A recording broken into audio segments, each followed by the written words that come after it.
Hey everybody, Pastor Matt here. I'm so glad that you're with us on this January 17th, 2021. This is Sanctity of Human Life Sunday, and we observe this every single January here at ARBC. And you're going to learn a little bit more about what Sanctity of Human Life Sunday is all about and its history and everything. But I think it's still something that even though that there are no prescriptions in the scriptures for us to deal with this and to look at this as far as celebrating this particular day, we do need to celebrate it because these themes run all through Scripture. So this morning I'll be looking at Matthew 25:31 to 46 and how Jesus holds us accountable for 6 different areas that we need to be, and 6 different people that we need to make sure that we have our radars open to, spiritual radars open to. That's the hungry, the thirsty, the stranger, the ones who are sick, the ones who are in prison, and I do recognize that I am missing one of those as well, but let's just make sure that that all that we're doing, that we are making sure that we are, the naked. Can't forget those who are dealing with a lack of clothing and a lack of covering.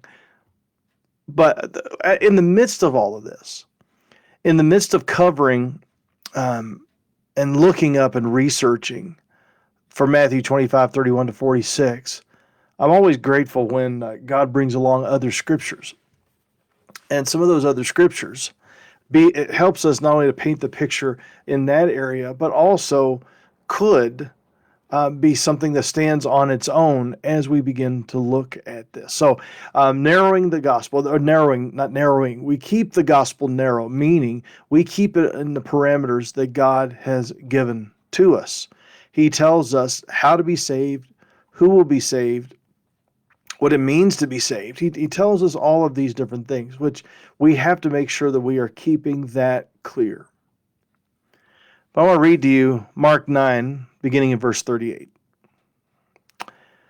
John said to him, "Teacher, we saw someone casting out demons in your name, and we tried to stop him because he was not following us." All right. So, again, Jesus and his disciples, as he goes from place to place, there will be times when he will see someone else doing what seems to be his work. But the disciples had a problem because they were doing kingdom work, but it wasn't among them.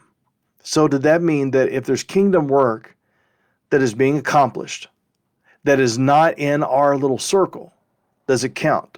Or if there's kingdom work being done, but it's outside of our denomination, if there's kingdom work that's being done, but it's outside of any prescribed boundary that we may set up, even though the gospel is taking place, and even though it is quite clear that God is moving and working in them, does that mean that it is discredited and discarded and should be disrupted? Verse 39. If you're just joining us, we're in Mark 9, verses 38 to 41. Do not stop him. But Jesus said in verse 39, do not stop him. For no one who does a mighty work in my name will be able afterward to speak evil of me. For the one who is not against us is for us. For truly I say to you, whoever gives you a cup of water to drink because you belong to Christ will by no means lose his reward. Well, what are we saying here? Well, if you notice in our prayer guide, we have, I think, about 5 or 6 different missionaries that we are praying for. One of those missionaries has been sent from our church, Scott and Kristen Mortar, but they are not part of a Southern Baptist entity. They're going through World Venture. And the reason they went through World Venture was because the Southern Baptists were not actively sending missionaries to Ireland and the UK. Okay, so this was obviously a solid group, a group that was clearly kingdom-minded, and had a statement of faith that would match ours. All right? And there's other groups that, we really have one group in there, one set of missionaries in there that we've come across that we have a relationship with, that's through the International Mission Board. Everybody else is through another organization. Or, sometimes if we're looking at another denomination, we've got to look really, really carefully at what they believe and what they're about.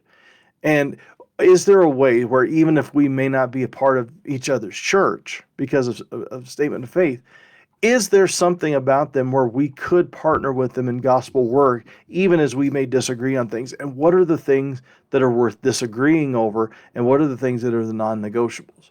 I'm going to include an article by Albert Mohler called Theological Triage, which helps us to see what the first tier, second tier, third tier issues are when it comes to our belief and our faith and our practice, and how it can help us to make sure that we're partnering with others, even if they're not a part of our camp.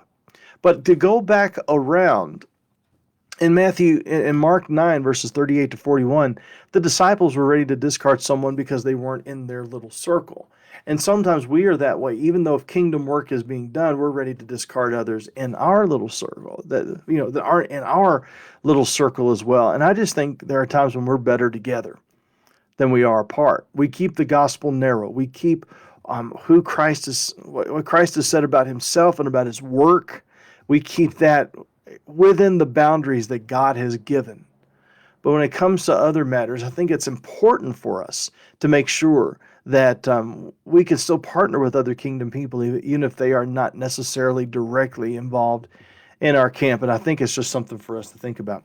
Before I break, I just want you to keep in mind, the Jonah studies that you have. Well, we're taking a break this week from Jonah to address Matthew 25, 31 to 46.